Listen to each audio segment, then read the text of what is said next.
Вітаю! Як і обіцяла, сьогодні 14 січня, і я підготувала наступний розділ авторської книги «Історія одного ангела» або «Записки пришелепкуватої вишивальниці». Але перед цим маленький вступ. Ще з дитинства я полюбляю таємниці. Особливо я люблю розгадувати людей. Чи є тут ті, хто народився 14 числа? Хотіла почати саме з вас. Чому? Це одні із самих творчих людей. Люди мистецтва, митці, які створюють щось прекрасне. Або своїми руками, або голосом, або співом, можливо, танцюють. І ваша задача – це донести світу та монетизувати. А щоб цього досягти, потрібно бути в унісон зі своєю душею. А так хочеться все і одразу, правда? Ну що, полетіли? В Лілі наче жило маленьке звірятко, яке починало ганятися за всім, що бачило: метеликами, жуками, комахами, сонечками, жабами, равликами, богомолами. З собою постійно потрібно було мати якусь ємність, куди при необхідності лялька могла сховати нового питомця. Так, саме питомця. А вдома часто можна було зустріти пробігаючих повз солдатиків, сонечок, павучків, будь-кого. Ми вже знали, що равлик своїм слизом здатен виїсти дірку через всю пачку офісного паперу. А жук-солдатик – це червоноклоп червоний. За 3 роки ми вивчили назви всіх комах та динозаврів. Знали особливості будови та їхні здібності. До речі, добре, що в цей час динозаврів вже не було. Нашого юного дослідника не зупинили б ні розміри, ні зуби. І, мабуть, все ж таки зранку злізла не з цієї ноги, бо ніякої баночки-коробочки в сумці на кожен день не знайшлося. Але знайшовся коник-стрибунець, якого негайно потрібно було забрати з собою. Коник, звичайно, здимів, і ляльці це не сподобалося. Вона впала на газон, почала верещати і дригати ногами. Я знала, що малій треба дати викричатися. Тому присіла недалеко, чекаючи закінчення істерики. Ні одна дитина не буде влаштовувати такі концерти перед холодильником чи телевізором. І мала вже давно заспокоїлася, але де ж там? Жалісливі тітоньки були вдячною публікою, які жаліли дитятко і журили мене таку безсердечну матір. І, звісно, маленьке звірятко, яке жило всередині Лілі, старалося. А потік тіток все ніяк не закінчувався. Мій терпець урвався, а я схопила малу верещуху і пішла додому. Продавчиня з овочевої розкладки біля нашого будинку, співчуваючи, провела нас поглядом. Коли мала гуляє з чоловіком, вона спостерігає абсолютно протилежну картину. Ліля така легка, така невагома, така чуттєва, що з неї, здається, сяйво руками знімати можна. Кожен її жест наповнений неповторною плавністю і легкістю. Я ж навпаки, мов цвяхом до землі прибита. А якщо і відриваюся, сайгаком долаючи бар'єри скачу. Все в мене по часу розписано, в той самий час, коли чоловік просто виконує всі забаганки своєї маленької принцеси та заохочує її неземну фантазію. «Вперед, мой капітан!» – кричить лялька з батькової шиї, і той несе її назустріч світу. Прийшовши додому, я вручила волаючу доньку чоловіку, а сама втекла на кухню. Якийсь час було тихо. Додому якраз привезли 2 трилітрові банки меду, який чоловік замовив напередодні. А я саме хотіла переставити банки в інше місце, як раптом мала знову зайшлася вереском. Мене враз накрило хвилею розпачу, і я з усієї сили гепнула ту банку об підлогу. Замить до геп я подумала, що добре було б глибоко подихати методом квадрату. Але займатися заспокійливими дихальними техніками вже було пізно. Густий тягучий мед, змішаний з битим склом, розтікався по кухні, а мілкі гострі скельця загрозливо цілилися в мене з лінолеуму. Вечір обіцяв стати незабутнім. Всі, звісно, збіглися подивитися, як там розважається мати драконів. Я гордо відмовилася від будь-якої допомоги і взялася згрібати мед совком. Кухня сьогодні на карантині, тому вечеряєте в Маргариті.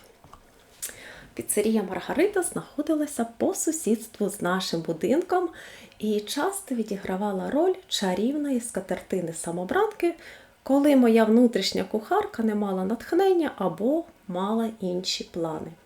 Діти, звісно, зраділи можливості поїсти піци, і вже через кілька хвилин я залишилася сам на сам зі своєю нудотно-солодкою кухнею. Закінчивши 2-годинне прибирання, я відкрила ноутбук і неквапливо гортала стрічку в Фейсбуці, жуючи піцу з Маргарити, яку отримала від чоловіка в якості втішного призу. З екрану на мене дивилися вишиті картини, люди біля моря, тарілки з крабами, реклама книжок, діти, знову море. І раптом, коли я бачу якусь ситуацію чи то інформацію дуже важливу для мене, я немов чую тихенький дзвіночок. Дин-дин. Зверни увагу. І коли на мою сторінку Фейсбуку прилетів ангел-вишивка від львівської майстрині Марії, над моєю головою задзвонили сотні тих дзвіночків. Ось так. Дин, дин, дин. Це був неймовірної краси вишитий хрестиком ангел-охоронець від Lavender Lace. Ця вишивка відкликалася в мені чарівними звуками. Вже була пізня ніч, а я ніяк не могла відірватися від схеми. Ангел будив мені дивні, незрозумілі почуття. Зі сльозами на очах я до найдрібніших деталей розглядала розкішну сукню, мережевні крила, кольори. Ангел пригортав до себе дитину і здавався таким досконалим, що мені захотілося доторкнутися до тієї краси. Але ж я ніколи не вишивала хрестиком, бісером. Так. Шовковими стрічками? Так. Вже місця на стінах нема, все завішане картинами. Дин, дин, дин, так голосно стукав той ангел в усі двері та вікна моєї душі.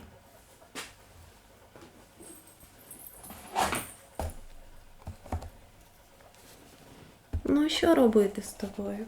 Заходь. Здалася я врешті-решт.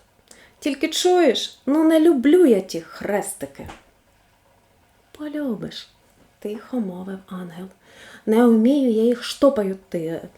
Розумієш, не вмію. І коли це тебе стримувало? Це ж так нудно, ті хрестики. Нудно. Ти навіть не пробувала. Ангел виглядав так переконливо.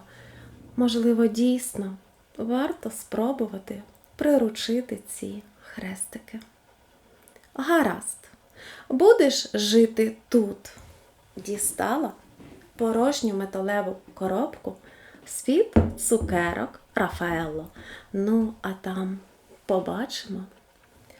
І в цей момент ніби привідкрилися двері,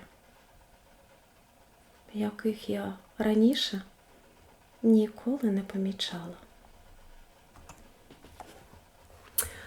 На цій ноті я закриваю книгу «Історія одного ангела» або «Записки пришелепкуватої вишивальниці». На всіх моїх аватарках зображення ангела в тому вигляді, як він вперше представ переді мною. Хочу ще трішки додати від себе. Коли моя донька, та, що лялька, йшла в 1 клас, чоловік подарував їй ось такий символ – змію на книжці. Ти, мій хороший, давай сюди. І якось так вийшло, що саме в рік змії я почала проявлятися зі своєю книгою.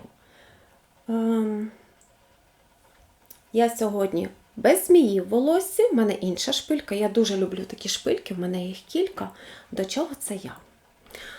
За спиною я маю підтримку сильного жіночого роду, якому вдячна за надбання. Я добре застала 3 свої прабабусі. Всі мої бабусі носили ось такі вузли. Мали довге волосся і довге життя. Моя бабуся, яку я називаю печене яблучко, має 90 років. І ще садовить розсаду на городі. Пам'ятаю, в дитинстві садовила її, брала гребінець, розпускала волосся і розчісувала це довге сиве волосся. Це були мої перші медитації. Зараз ми всі такі зайняті, кудись весь час несемося. Тому, причісуючи своїх донечок, паралельно прививаємо їм стресостійкість.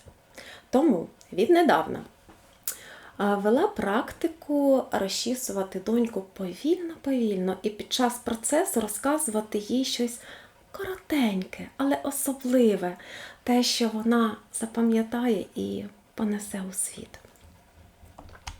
Ділюся, можливо, комусь відгукнеться також перетворити розчісування дитини на ритуал. Пам'ятаєте? Горіла сосна, палала. Під відео є кнопка «Підписатися», така чорненька кнопочка. Підписуйтеся, будь ласка, бо розвивати свій канал я можу лише з вашою допомогою, активною допомогою. Підписка, коментарі, лайки. Також я збираю кошти на свій перший тираж.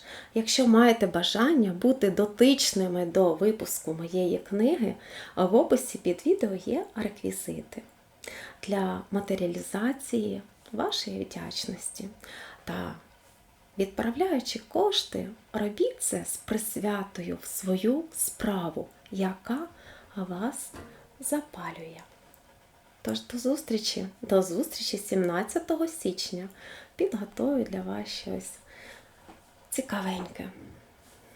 Обіймаю.